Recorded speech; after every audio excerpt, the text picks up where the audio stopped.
Maka Bapak Ibu, kalau hari ini kamu menderita, hari ini kamu bergumul, hari ini kamu sakit, kamu didiagnosa apa, atau kamu punya masalah dalam keluargamu, pergilah ke dalam kamarmu dan jangan minta kesembuhan kepada Tuhan. Tapi jangan bilang, Tuhan kenapa ini terjadi? Jangan. Tapi tanyakan, Tuhan apa yang mau kamu ajari dari peristiwa ini? Orang sakit langsung minta kesembuhan kepada Tuhan, itu bukan orang yang benar. Tapi ketika kamu diizinkan Tuhan ditimpa sebuah malapetaka, kamu tanya kepada Tuhan, Tuhan apakah maksudmu mengizinkan ini dalam hidupku? Apa yang mau engkau ubah dalam diriku? Itu yang mau ditanya kepada Tuhan. Itulah orang yang miskin rohani. Orang yang miskin di dalam roh adalah orang yang seperti itu, rela menerima keputusan Allah. Rendah hati mengakui bahwa aku layak. Tapi meskipun aku layak mendapatkan yang buruk ya Tuhan, aku tahu Engkau adalah yang mengasihiku. Engkau punya rencana yang baik di balik semua yang buruk ini.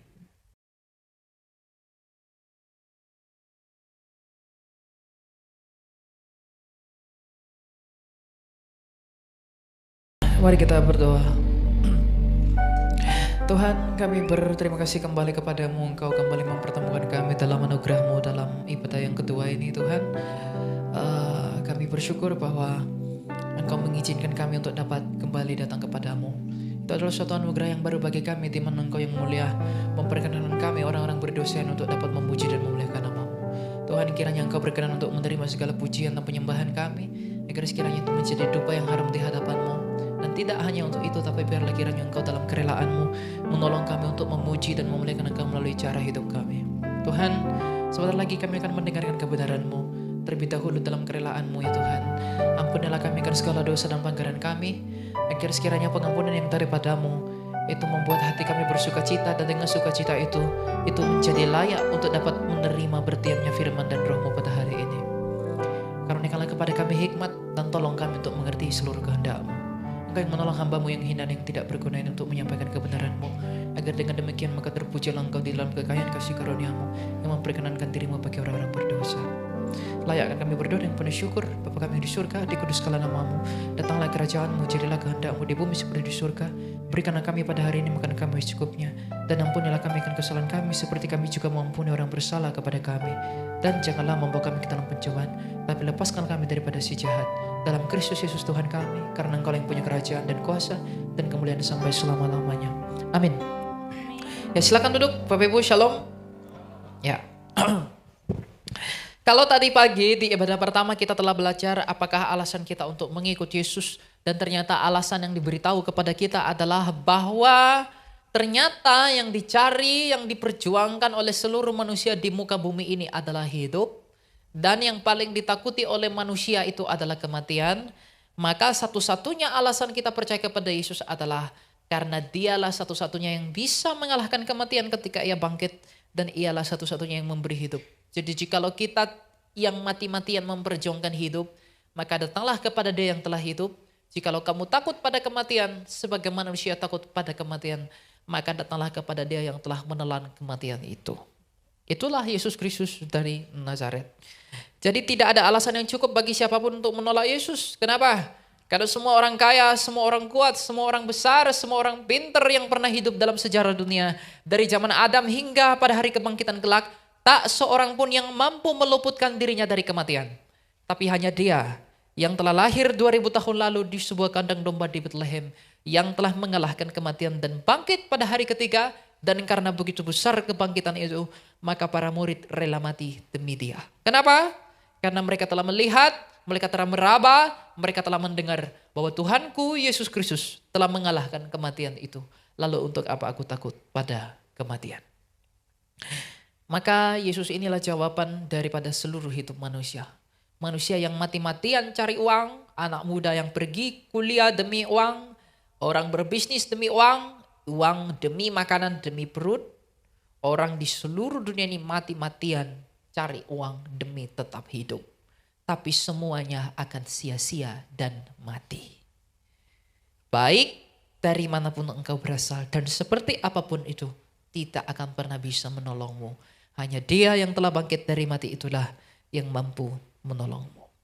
Nah, kalau kita tahu bahwa tidak ada jawaban hidup manusia selain daripada Yesus Kristus itu sendiri, maka sekarang bagaimanakah mengikuti Yesus itu? Kita udah tahu bahwa ternyata di luar Yesus saya tak bisa buat apa-apa. Bahwa ternyata di luar Yesus saya ini tidak berguna.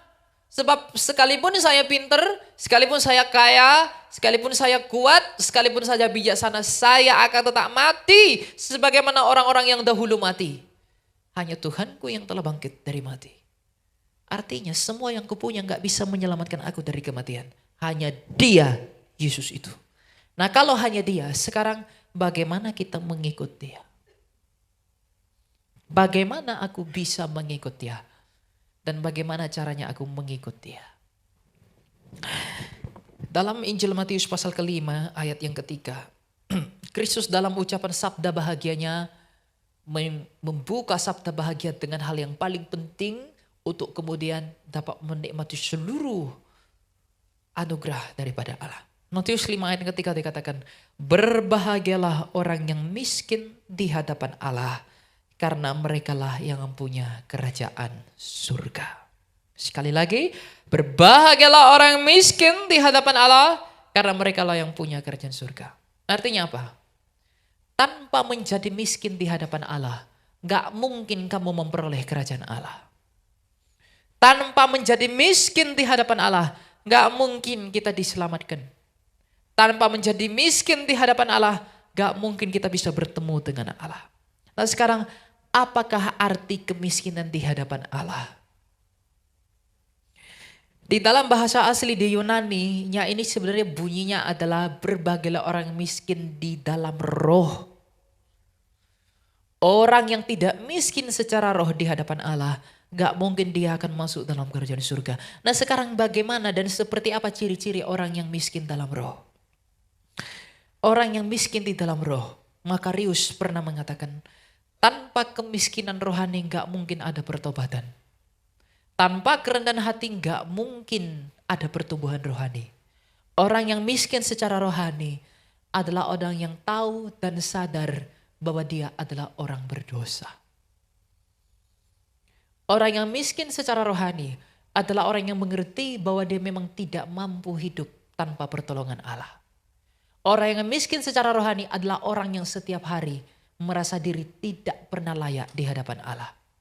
Orang yang miskin di hadapan Allah adalah orang yang setiap hari datang kepada Allah memohon pengampunan dan belas kasihannya.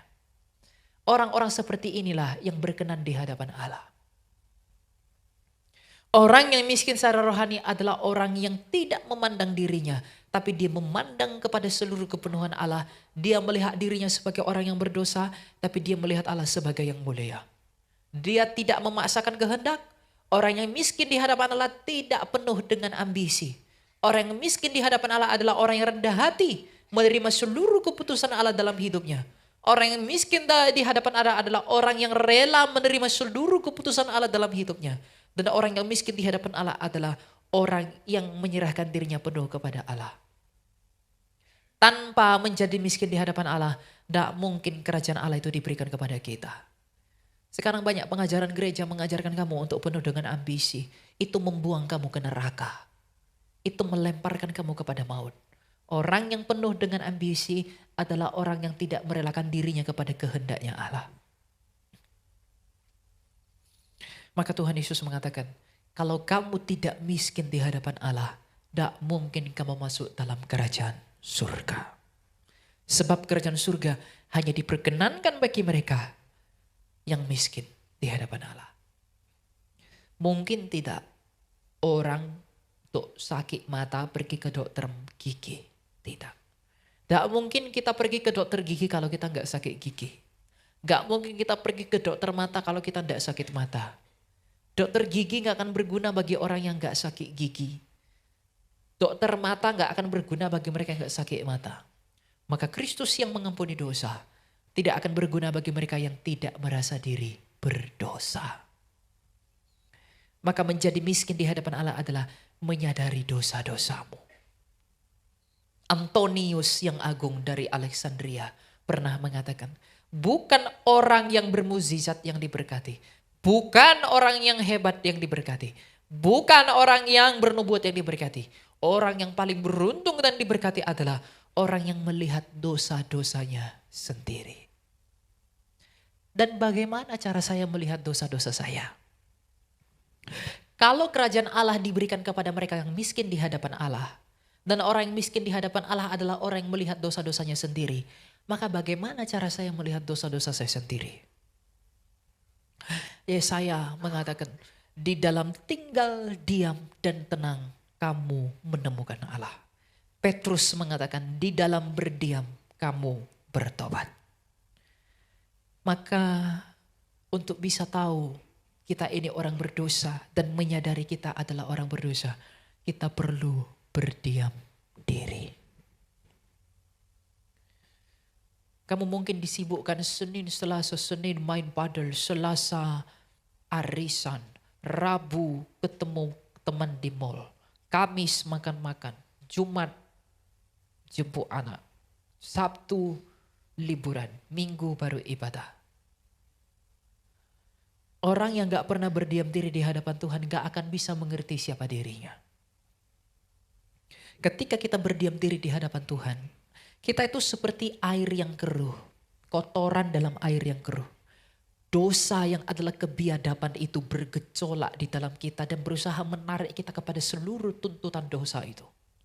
Haus, validasi, sombong, mencari pengakuan, mau pacar seperti ini. Dosa dalam diri kita ini berusaha menarik kita ke segala arah. Makanya Paulus mengatakan, apa yang tak aku suka itulah yang kulakukan. Dia menarik aku ke sana, dia menarik aku ke sini. Dosa di dalam diri kita menarik kita ke segala arah yang tidak beraturan. Kita ini seperti air yang keruh di dalam botol. Kalau kamu tidak punya waktu berdiam diri, kamu gak akan bisa melihat dirimu sendiri di hadapan Tuhan.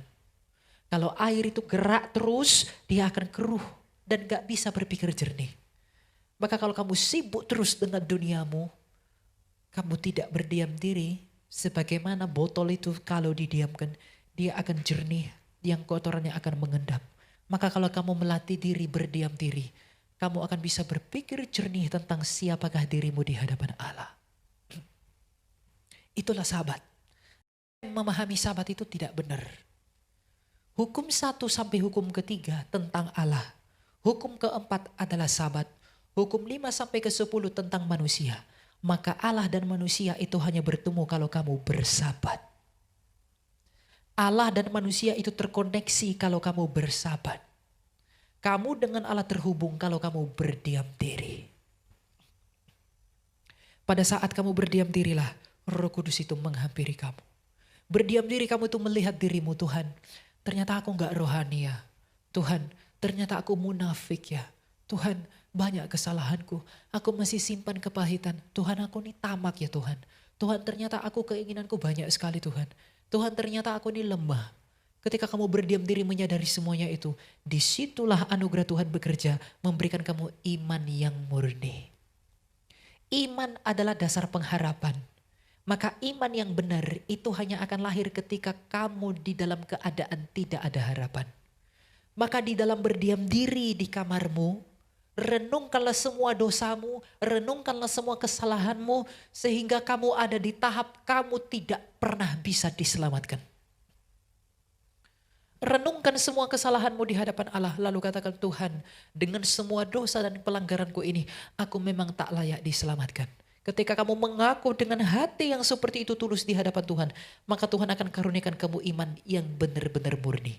Karena iman itu tidak pernah mengandalkan kemampuan diri. Iman itu sepenuhnya anugerah. Jadi kalau kamu mengatakan saya sudah baik, saya sudah melayani Tuhan, saya sudah jadi pengkhotbah, saya sudah jadi worship leader, saya pasti selamat. Tidak, itu bukan iman. Karena iman yang murni adalah ketika kamu merasa bahwa ternyata saya tidak bisa ditolong. Saya ini tidak tertolong. Tuhan akan mengaruniakan kamu iman yang murni di dalam pengharapan yang pasti. Maka latih dirimu berdiam diri. Kalau kamu tidak berdiam diri, kamu gak mungkin bisa melihat dirimu. Jangan terlalu sibuk dengan acara-acara. Acara Natal tanggal 1 sampai tanggal 31 Natal terus. Tidak ada waktu untuk berdiam diri. Berdiam diri adalah waktu yang terbaik untuk merenungkan siapa dirimu. Karena ketika kamu berdiam diri, dosamu itu diam. Dan roh yang di dalam kamu akan diingatkan oleh Roh Allah. Anak muda apalagi. Anak muda, jangan kamu terpedaya dengan apa kerohanian yang palsu. Di dalam kitab Wahyu ada dikatakan, ketika jurang maut itu terbuka, maka keluarlah yang tampak seperti kuda yang rupanya seperti belalang. Dan dia berambut seperti rambut perempuan dan menggunakan mahkota seperti mahkota. Orang hanya cukup ke gereja, dia pikir dia sudah bermahkota. Kemenangan rohani yang palsu. Kemenangan rohani palsu itu menimpa hampir semua orang Kristen. Dia pikir dia dengan ke gereja, puji Tuhan, haleluya, aku diberkati, lumbung-lumbungku penuh, aku kepala bukan ekor. Kamu pikir itu benar? Konteksnya benar, tapi sikap hatimu salah. Tidak ada satu-satunya cara untuk bergabung, satu-satunya cara untuk bersatu dengan penderitaan Tuhan adalah kamu harus merasakan rasa sakit. Rasa sakit adalah satu-satunya cara agar kita bisa bersatu dengan penderitaan Tuhan. Orang Kristen yang tidak mau mengalami rasa sakit gak mungkin selamat. Kalau keselamatan dianugerahkan dari penderitaan Kristus di salib, maka kita pun hanya diselamatkan kalau kita menerimanya di dalam proses penderitaan. Orang Kristen yang gak menderita tidak mungkin selamat. Karena hanya melalui penderitaan kamu bisa miskin di hadapan Allah. Menderita itu bukan cari penderitaan, tidak. Menderita itu batinmu benar-benar sadar bahwa ternyata aku ini orang berdosa. Dan ketika kamu sadar, jiwamu sorrow melihat keberdosaanmu di hadapan Allah, itulah penderitaanmu. Ketika kamu melihat bahwa aku tidak punya harapan, tapi Tuhanku telah memberikan harapan itu, mengandalkan anugerah itu, itulah orang yang miskin di hadapan Allah. Jadi latih dirimu berdiam diri. Karena hanya dengan berdiam diri kamu bisa melihat siapa dirimu di hadapan Allah. Ini gak ada batasan usia kepada semua orang. Kamu pikir kamu dengan sibuk pelayanan kamu udah hebat? Enggak, kamu tertipu. Senin GBI, Selasa GMS, Rabu GKI, Kamis Pentakosta, Jumat HKBP. Lalu sibuk, saya pelayan Tuhan. Tidak. Tuhan gak ingin kamu jadi Marta. Tuhan mau kamu jadi Maria. Diam, dengarkan aku. Berdoa itu bukan tentang kamu yang didengar Tuhan. Orang pikir berdoa itu dia yang didengar Tuhan. Tidak, kamu mendengar Allah. Kamu gak ngomong pun Tuhan tahu apa yang ada dalam hatimu dan apa yang mau kamu sampaikan. Tapi belum tentu kamu mengerti maksudnya apa kan. Berdoa itu bukan kita yang didengar Tuhan. Kita yang mendengar Tuhan. Makanya berdiam diri di dalam kamarmu. Ambil kesempatan waktumu untuk mendengarkan Tuhan. Mendengarkan apa? Mendengarkan apa yang Dia maksudkan dalam hidupmu pada hari ini. Jadi kalau kamu gak mau melatih, membentuk kewaspadaanmu untuk mendengarkan Tuhan. Apa yang bisa kamu dapatkan dalam hidup pertobatanmu? Gak ada orang bisa bertobat kalau dia gak sadar dosa-dosanya. Yohanes Chrysostomus mengatakan dosa adalah luka dan firman Allah adalah obatnya. Makanya kalau ada hamba Tuhan baru ngerti firman Tuhan, ngerti Alkitab, lalu dia merasa paling suci, itu penipu. Hanya orang yang sakit parah butuh obat banyak. Kalau firman Tuhan ini adalah obat, semakin kamu ngerti banyak firman Tuhan artinya kamu paling sakit. Orang ngerti banyak firman Tuhan tuh orang yang paling sakit. Orang yang hampir tidak tertolong. Jadi kalau Tuhan izinkan kamu mengerti banyak firman Tuhan, artinya memang Tuhan mau mengobati kamu karena sakitmu dan saya parah. Saya ngerti firman Tuhan, artinya saya ini sakitnya parah. Karena saya butuh banyak sekali obat. Jadi kalau ada hamba Tuhan melayani Tuhan, ngerti firman Tuhan, jadi rasa jadi nabi, penipu. Tidak ada orang ngerti firman Tuhan rasa jadi nabi. Paulus, pelayan Yesus Kristus yang setia itu, ketika ia bertemu dengan sekinah Yesus Kristus, pada akhirnya hidupnya berbalik, ikut Tuhan.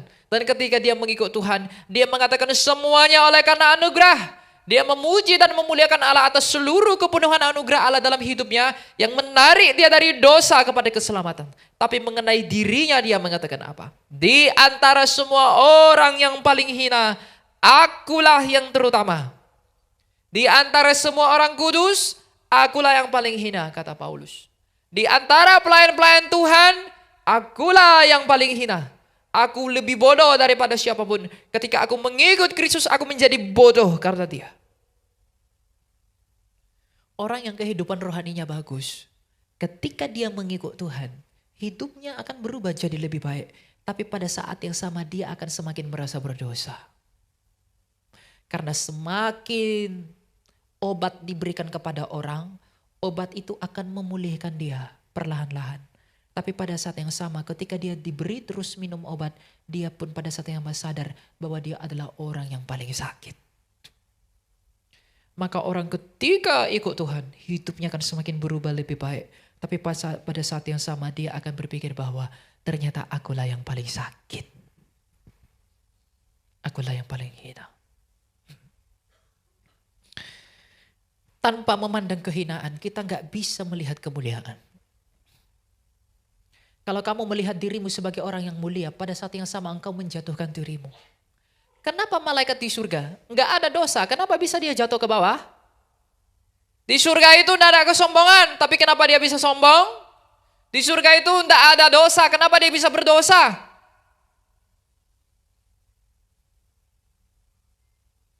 Karena malaikat itu ketika mulai memandang dirinya, dia sombong dan jatuh. Jadi kalau kamu mulai memandang dirimu dan mencintai dirimu, pada saat yang sama kamu sedang belok dari anugerah. Mungkin kamu mencintai ketampananmu, kamu pamer dengan uangmu, kamu cinta dengan dirimu, kamu sibuk dengan hartamu, kamu sibuk dengan bisnismu, kamu 1 kali 24 jam dengan pacarmu, mandi pun kamu teleponan. Inilah cinta, itu bukan cinta. Itu penipuan. Saya pernah lihat orang mandi pun dia teleponan. Kenapa begitu? 1 kali 24 jam, 24/7 aku ada bagimu, wahai kekasihku. Tapi 10 menit merenungkan dirinya di hadapan Allah, dia tak punya. Yang menghidupkanmu pacarmu atau kamu? Atau Tuhan? Inilah penipuan itu. Kita tuh tertipu. Saya pun tertipu, kamu pun tertipu. Kamu pikir dengan cukup ke gereja, ngedate ke gereja. Pacaran lain ke gereja, pacaran bareng. Tapi pasangan itu datang ke gereja. Bukan untuk mendengarkan Tuhan, tapi untuk melihat betapa serasinya kami ini. Kalau pasangan muda, kamu belum menikah, kamu pacaran datang ke gereja, ingat. Tujuanmu datang ke gereja meskipun kamu bawa pacarmu bukan untuk memamerkan pasanganmu sebagai yang akrab. Tapi pada saat yang sama engkau menanggalkan itu. Anggaplah dia tidak ada.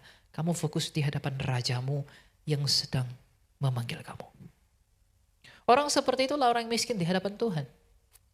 Tanpa punya sikap yang gentar terhadap Allah, kita gak bisa mengerti dosa. Kalau kamu mau mengerti hidup, kamu harus mengerti dosa. Karena hidup ini sudah dicemarkan oleh dosa. Tanpa mengenal dirimu sendiri, kamu gak mungkin bisa mengenal Allah. Jadi kalau kamu gak sadar bahwa kita ini adalah orang yang sakit, hina, biadab, rusak, najis, dan kotor, kita gak mungkin punya alasan untuk memberikan diri kita kepada Tuhan. Yang Tuhan mau itu hanya satu dalam hidup kamu dan saya. Dia mau kamu dan saya itu sadar bahwa saya butuh pertolongan dia. Pertolongan apa yang dia tawarkan kepada dunia? Aku mau membebaskan engkau dari perbudakan dosa. Bukan yang lain-lain. Roh Kudus yang keluar dari Bapa yang dialiri melalui Putra itu diberikan kepada dunia untuk menginsafkan dunia ini akan dosa. Jadi bukti bahwa orang penuh dengan Roh Kudus adalah orang yang setiap hari berpikir bahwa dia adalah orang berdosa. Orang yang setiap hari merenung bahwa dia adalah orang berdosa. Itulah orang yang penuh dengan Roh Kudus. Orang yang penuh dengan Roh Kudus bukan yang ketawa-ketawa tidak jelas. Orang penuh Roh Kudus bukan yang sukacita tapi sukacitanya duniawi sekali. Orang yang penuh dengan Roh Kudus bukan orang yang merasa terhibur, tapi penghiburannya dari hal-hal bendawi. Orang yang bersuka cita oleh Roh Kudus adalah orang yang bersuka cita ketika Roh Kudus memberitahu kamu sakit. Pada saat yang sama Roh Kudus menuntun kita yang sakit ini untuk datang kepada Dia yang mengobati kita. Saya akan bersuka cita kalau dokter memberitahu saya sakit. Lalu kemudian dengan demikian dia merekomendasikan saya obat-obat agar saya sembuh. Adalah aneh kita bersyukur kepada para dokter yang berikan obat pahit dalam hidup. Di dalam penyakit kita, obat-obatan yang pahit untuk menyembuhkan kita. Tapi kita tidak bersyukur kepada Tuhan atas hidup yang keras untuk mendekatkan kita kepada Allah. Tertipu. Kemakmuran. Orang Kristen tak boleh menderita. Orang Kristen tak boleh miskin. Orang Kristen tak boleh begini. Orang Kristen tak boleh begini. Itu pengajaran yang hari ini digaung-gaungkan yang akan membinasakan kamu. Jadi kalau kamu ikut Yesus hanya mau yang ada di dunia ini, hari ini tidak perlu ikut Dia. Karena Dia gak pernah tawarkan itu ketika Dia ikut. Yang menawarkan semua yang baik di dunia ini hanya setan. Dia bilang kepada Yesus, kalau engkau mau ikut aku kasih ini semua. Tapi Yesus mengatakan, hai engkau, kamu mau ikut aku, pikul salibmu. Salib itulah yang membuat kamu miskin di hadapan Allah. Dengan memikul salibmu setiap hari, itu kamu akan membuat selalu butuh pertolongan Tuhan. Dengan memikul salib setiap hari, kita akan melihat kembali kepada salib Tuhan. Dengan memikul salib setiap hari, kita akan mengenang penderitaan Tuhan. Dengan memikul salib setiap hari, kita mengingat Tuhan setiap hari. Maka ambil waktu untuk berdiam diri, untuk merenungkan betapa beratnya salibmu. Yang dengan demikian kita datang kepada Tuhan memohon pertolongannya agar Dia menolong kita memangku salib yang berat itu. Kemuliaan yang akan dinyatakan kelak itu tidak sebanding dengan penderitaanmu hari ini. Maka Bapak Ibu, kalau hari ini kamu menderita, hari ini kamu bergumul, hari ini kamu sakit, kamu didiagnosa apa, atau kamu punya masalah dalam keluargamu, pergilah ke dalam kamarmu dan jangan minta kesembuhan kepada Tuhan. Tapi jangan bilang, Tuhan kenapa ini terjadi? Jangan. Tapi tanyakan, Tuhan apa yang mau kamu ajari dari peristiwa ini? Orang sakit langsung minta kesembuhan kepada Tuhan, itu bukan orang yang benar. Tapi ketika kamu diizinkan Tuhan ditimpa sebuah malapetaka, kamu tanya kepada Tuhan, Tuhan apakah maksudmu mengizinkan ini dalam hidupku? Apa yang mau engkau ubah dalam diriku? Itu yang mau ditanya kepada Tuhan. Itulah orang yang miskin rohani. Orang yang miskin di dalam roh adalah orang yang seperti itu, rela menerima keputusan Allah. Rendah hati mengakui bahwa aku layak. Tapi meskipun aku layak mendapatkan yang buruk ya Tuhan, aku tahu engkau adalah yang mengasihiku. Engkau punya rencana yang baik di balik semua yang buruk ini. Itu yang harus kamu tanya kepada Tuhan. Tuhan tuh gak mungkin mengizinkan kepalamu terbentur kalau Dia tidak punya maksud daripada itu. Tuhan tidak izinkan kamu sakit kalau Tuhan tidak mau membentuk kamu lebih baik dari sakitmu. Seorang yang bahaya itu kalau Tuhan tidak awasi. Diizinkan Tuhan melakukan semuanya. Ketika dia mati dia binasa.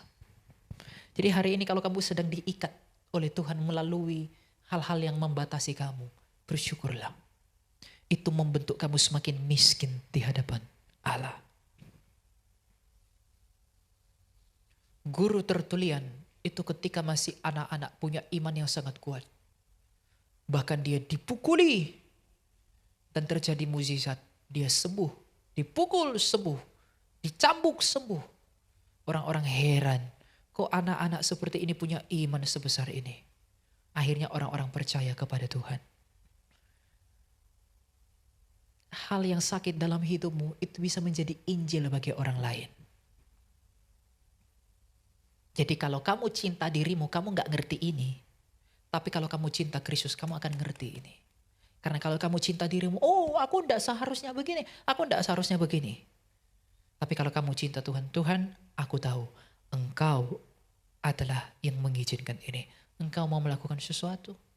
Itulah orang yang rela, yang miskin dalam roh. Orang yang menerima keputusan Allah secara penuh. Karena kamu gak tahu hidupmu lebih baik daripada Tuhan sendiri. Tuhan tidak pernah salah dalam keputusannya. Dosa di dalam kamu dan sayalah yang membuat kita salah memahami Dia.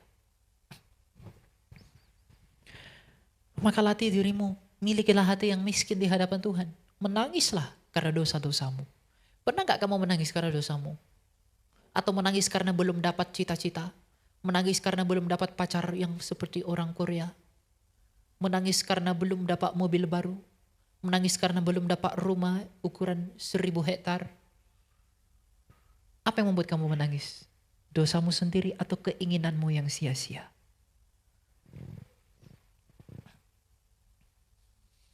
Air mata adalah anugerah yang terindah dalam kehidupan pertobatan.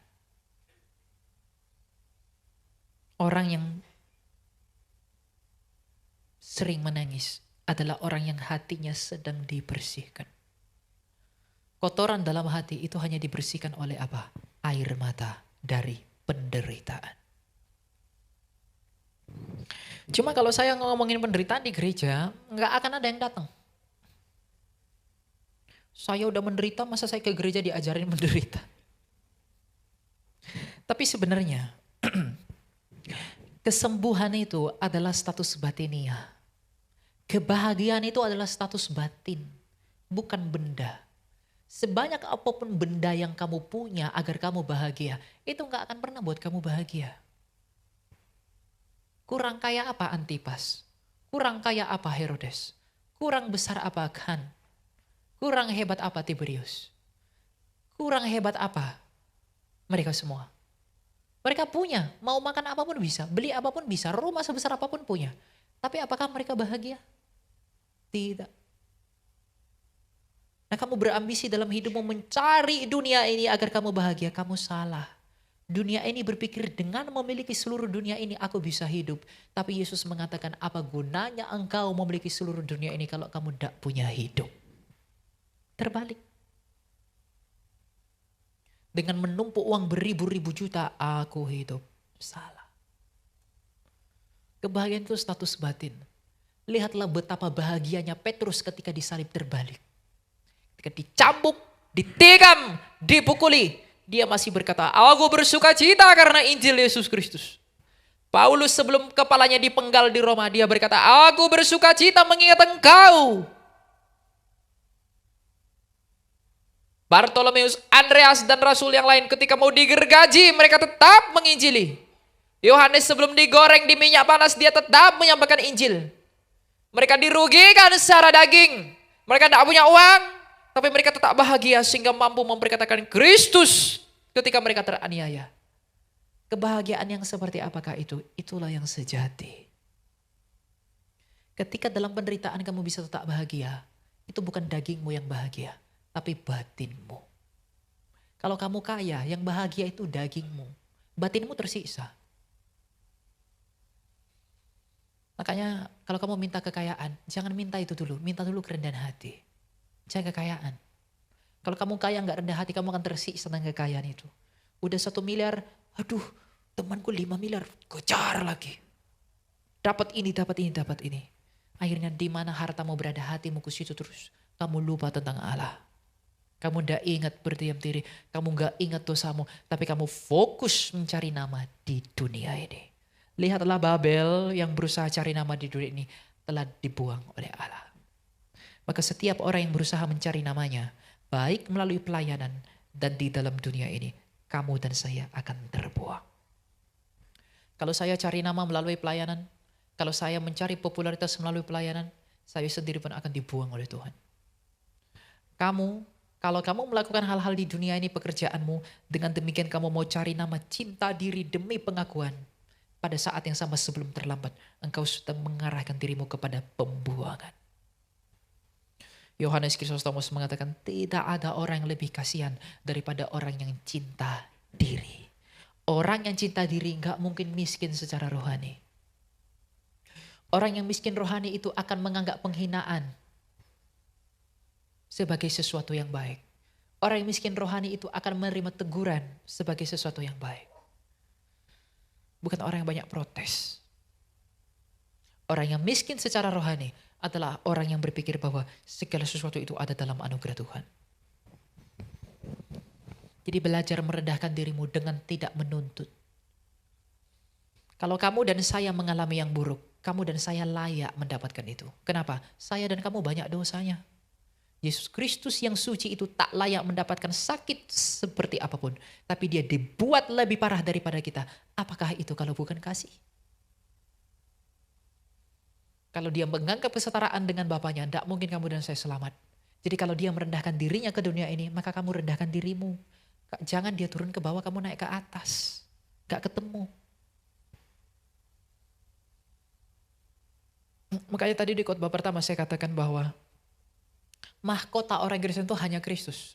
Gak ada yang lain. Kalau kamu mencintai sesuatu lebih besar daripada Kristus itu, apapun itu berhalamu. Apa yang kamu doakan itulah jati dirimu. Jadi jangan fokus pada hal-hal yang tampak akan rusak. Tampak baik tapi akan rusak. Jangan. Tapi untuk bisa melihat ini, untuk bisa melihat kebiadaban dalam diri kita, untuk bisa melihat kesalahan dalam diri saya, untuk bisa melihat dosa-dosa saya, untuk bisa melihat arah hidup saya kemana, untuk bisa saya ini seperti apa, apakah saya mau binasa, apakah saya selamat, itu gak akan bisa terjadi kalau kamu tidak berdiam diri mendengarkan Roh Kudus bekerja dalam hidupmu. Jadi berdiam diri. Yesus kenapa harus pergi melipir sendirian berdoa? Kenapa harus pergi sendirian kepada gurun? Karena dia ingin intim dengan Allahnya. Dia intim dengan Bapaknya. Yang melalui keintiman itu dia tahu kehendak Bapa. Maka kamu dalam hidupmu pun perlu berdiam diri. Agar berdiam diri melalui apapun yang terjadi dalam hidupmu. Kamu tahu apa kehendak Allah melalui semua peristiwa itu. Karena semua peristiwa itu adalah untuk menggenapi kehendak Allah yang mulia itu. Tapi itu menjadi tidak mulia karena ego saya. Itu menjadi tidak mulia karena keinginan saya yang cemar. Itu menjadi tidak mulia karena dosa saya. Itu menjadi tidak mulia karena keinginan-keinginan saya yang menghancurkan maksud Allah. Lihatlah betapa dalamnya dosa itu merusak kamu dan saya. Lihatlah betapa hebatnya dosa itu menipu kamu dan saya. Dosa itu kebiadaban. Dosa itu kerusakan. Kekotoran yang diam di dalam kita. Jadi kalau kamu gak kenal dosamu, gak mungkin kamu sembuh. Kalau kamu gak tahu dosamu, gak mungkin kamu selamat. Jangan terlalu pede, saya udah diselamatkan, haleluya, haleluya. Tanpa sikap hati yang miskin di hadapan Allah, dia menipu dirinya. Rasul Yohanes mengatakan, kalau seseorang mengatakan dirinya tidak berdosa, dia menipu dirinya. Jangan pikir keselamatan itu hal yang enteng. Tidak. Keselamatan itu hal yang sulit. Pintunya sempit. Jangan kamu pikir datang ke gereja kamu udah selamat. Tidak. Orang yang di gereja banyak terbuang di hari pengadilan. Matius 7. Yang terbuang itu orang yang menyebut Yesus Tuhan. Orang yang menyebut dia guru. Orang yang bermukjizat. Orang yang bernubuat. Kalau orang yang bermukjizat dan bernubuat saja terbuang. Apalagi yang tidak. Apa yang salah? Tidak miskin secara rohani. Nah, hamba Tuhan juga, para pelayan Tuhan. Kamu tidak boleh punya ambisi dalam melayani Tuhan. Kamu jangan takut kehilangan jemaatmu. Saya lihat ada hamba Tuhan takut kehilangan jemaat. Yesus ketika berkhotbah keras tentang tubuh dan darahnya. 70 murid itu banyak mengundurkan diri. Apakah dia bilang, oh enggak begitu, jangan pergi. Apakah dia bilang begitu? Tidak. Dia malah tantang Petrus. Kamu enggak mau pergi juga? Pergilah. Ini yang bisa kuberikan. Kalau kamu enggak mau menerima, ya udah pergi. Hamba Tuhan tuh enggak boleh punya ambisi. Karena kamu melakukan kehendak Tuanmu, bukan kehendakmu sendiri. Menteri itu melakukan kehendak presiden. Saya dan kamu pelayan Tuhan bukan melakukan visi misimu, tapi melakukan visi Allah. Visi Allah itu bukan tentang menambah jumlah orang Kristen makin banyak, bukan. Tapi mendidik mereka semakin rendah hati, semakin serupa dengan Kristus. Sebab ada tertulis tujuan daripada orang Kristen adalah menjadi serupa dengan Kristus. Nah, jemaat pun kalau kamu ditegur oleh firman Tuhan lalu kamu lari dan pergi, kamu sudah membuat dirimu lebih kasihan daripada yang seharusnya. Itulah dosa yang menipu kamu. Kamu tidak mau ditegur, kamu tidak mau dinasihati. Waduh terlalu keras, waduh tegurannya begini. Itulah dosa yang sedang menggerogoti kamu. Sehingga kamu tidak rela ditelanjangi. Kamu tidak rela diberitahu kesalahanmu. Dan kamu tidak rela diberitahu kebiadaban kita. Itulah dosa. Ketika saya ditegur, saya tidak mau terima tegur, saya sakit hati dan tidak mau lagi ke gereja.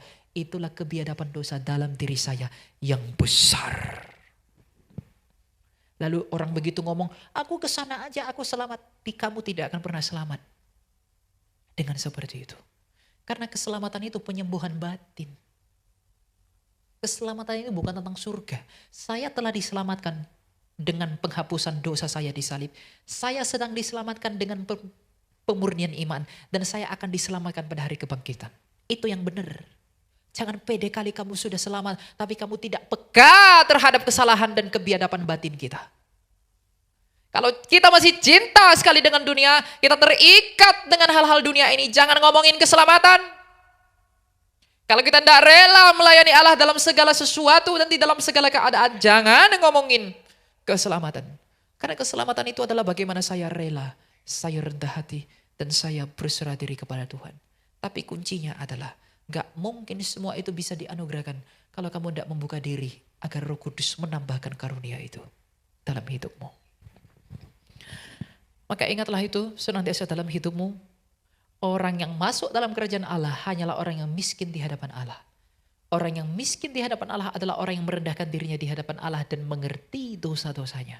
Untuk bisa mengerti dosa-dosa kita, kita harus melatih banyak berdiam diri. Dengan berdiam diri kita mengundang Roh Kudus mengingatkan, memurnikan. Dia memimpin dari depan. Dia mengikuti dari belakang. Dia mengurapi dari atas. Dia menopang dari bawah. Dia mengelilingi kita ketika kita berdiam diri. Dengan demikian ketika kita mati dalam pertandingan iman dan sikap hati seperti itu, maka benarlah kata Paulus, aku telah menyelesaikan pertandinganku dengan baik. Tanpa bertanding, kalau kamu gak bertanding melawan dosamu, kamu gak mungkin bisa jadi pemenang. Karena pemenang hanya mereka yang berjuang. Ingatlah akan hal itu. Semoga Tuhan menolong Anda dan saya untuk dapat mengerti. Kalau kamu masih sulit mengerti gak apa-apa. Ini hal yang sangat dalam. Banyak orang gak mengerti. Gak apa-apa. Tapi berdoa kepada Tuhan agar rohnya yang kudus itu menolong kamu untuk mengerti. Tuhan memberkati. Kita berdoa. Tuhan, kami berterima kasih, bersyukur kepadamu bahwa pada hari ini Engkau telah mengajar kami bagaimana seharusnya kami mengikut Engkau. Tuhan, salib yang kami pikul masing-masing adalah sesuatu yang harus kami pikul untuk sampai ke Kalvari itu. Tuhan, jikalau kami tak mampu memikul salib kami sendiri, maka tolong kami untuk dapat memikulnya. Tuhan, juga Engkau tahu bahwa di dalam diri kami ini tidak ada hal yang baik, maka karuniakanlah kepada kami kemampuan untuk memulai awal hidup yang baik. Tuhan, Engkau tahu bahwa kami ini penuh dengan dosa, noda dan kusta. Ampuni kami untuk segala pelanggaran-pelanggaran dosa kami. Di dalam hati kami ini tidak ada terbesit untuk mencintai-Mu. Kami dibutakan dan kami ditutupi oleh pesona dunia ini. Tuhan, jikalau bukan Engkau yang memberitahu bahwa kami buta, kami gak mungkin bisa sadar bahwa kami ini buta. Kami mencintai-Mu. Ya, kami mengatakan kami orang Kristen, tapi kami mencintai apa yang tidak berkenan. Apa yang seharusnya menjadi hal-hal yang benar dalam hidup kami tidak kami lakukan. Apa yang baik dalam hidup kami tidak kami lakukan. Tapi apa yang menjadi cinta diri, apa yang menjadi keinginan yang sia-sia, apa yang menjadi hal-hal yang tidak benar, itulah yang kami lakukan. Tuhan, oleh karena itu kami sadar bahwa kami memang tidak mampu. Kami hanya memohon pertolongan-Mu. Tuntun kami untuk meluangkan waktu kami berdiam diri di hadapan-Mu, agar dengan berdiam diri kami sadar bahwa kami ini adalah orang berdosa. Dengan berdiam diri kami sadar bahwa kami adalah orang yang sakit, yang butuh pertolongan-Mu, yang butuh perkenanan-Mu, yang butuh bantuan-Mu. Dengan demikian, senantiasa kami setiap hari sepenuhnya bergantung kepada Engkau. Yang Engkau kehendaki adalah keselamatan kami. Tapi mungkinkah kami selamat jikalau kami sendiri tidak sadar bahwa kami butuh untuk diselamatkan? Dan mungkinkah kami sadar bahwa kami butuh diselamatkan kalau kami tidak tahu sakit penyakit dan dosa-dosa kami? Oleh karena itu, sebagaimana Roh Kudus-Mu telah datang ke dunia ini untuk menginsafkan dunia akan dosa, maka insafkanlah kami akan dosa-dosa dan pelanggaran kami. Sebentar lagi kami akan merayakan hari kelahiran Juru Selamat kami, Yesus Kristus. Biarlah kiranya Natal ini menjadi momentum bahwa kami perlu berdiam diri. Dia, Engkau, yang bertahta di atas para kerubim, telah duduk di atas kandang domba yang hina menyentuh dunia yang rusak ini demi menyelamatkan kami. Engkau telah datang ke dunia ini sebagai tanda kerendahan hati-Mu. Maka mungkinkah keselamatan yang Engkau hadiahkan dengan kerendahan hati itu akan kami terima jikalau kami tidak merendahkan hati kami di hadapan-Mu, ya Tuhan. Natal itu bukan tentang pernak-pernik. Natal itu bukan tentang kehidupan yang mewah. Natal itu bukan tentang hal-hal yang besar. Tapi Natal itu adalah hal yang sederhana. Bagaimana Engkau yang mulia telah datang menyederhanakan dirimu menjadi sama dengan kami, agar dengan jalan itu Engkau mampu membawa kami ke tempat di mana Engkau sekarang berada. Tuhan, Engkau yang menolong gerejamu ini, Engkau yang menolong semua para pelayan yang ada di tempat ini untuk memiliki motivasi, pemahaman, dan iman yang benar dalam mengikut Engkau. Engkau yang membimbing mereka untuk melayani Engkau di dalam jalan-jalan yang benar dan yang kudus. Engkau juga yang menolong para jemaatmu yang digembalakan di tempat ini agar mencintaimu di dalam cinta yang benar. Mencintaimu bukan di dalam hawa nafsu akan dunia dan memanfaatkan Engkau sebagai raja, tetapi mencintai Engkau di dalam apa yang telah Engkau lakukan, dan mencintai Engkau di dalam pemahaman dan pengertian mereka atas apa yang sedang Engkau izinkan dalam hidup mereka, baik yang baik, baik yang terlihat tidak baik. Tuhan, ampunilah kami di dalam segala sesuatu yang tidak berkenan, tapi tolonglah kami untuk memulai awal hidup yang penuh dengan pertobatan. Terimalah kami dalam pertobatan, bimbinglah kami kepada padang pengembalaanmu, dan berikanlah kami makanan daripada air hidupmu, agar dengan demikian kami dapat hidup menurut kehendak-Mu. Terpujilah Engkau ya Tuhan kami, Yesus Kristus, yang telah membawa kami kepada keselamatan. Dengan Bapa-Mu yang kekal yang mengutus Engkau bagi dunia, dan Roh-Mu yang kudus yang membawa dan menuntun kami kepada seluruh kebenaran-Mu, untuk sekarang dan selalu dan selama-lamanya. Amin.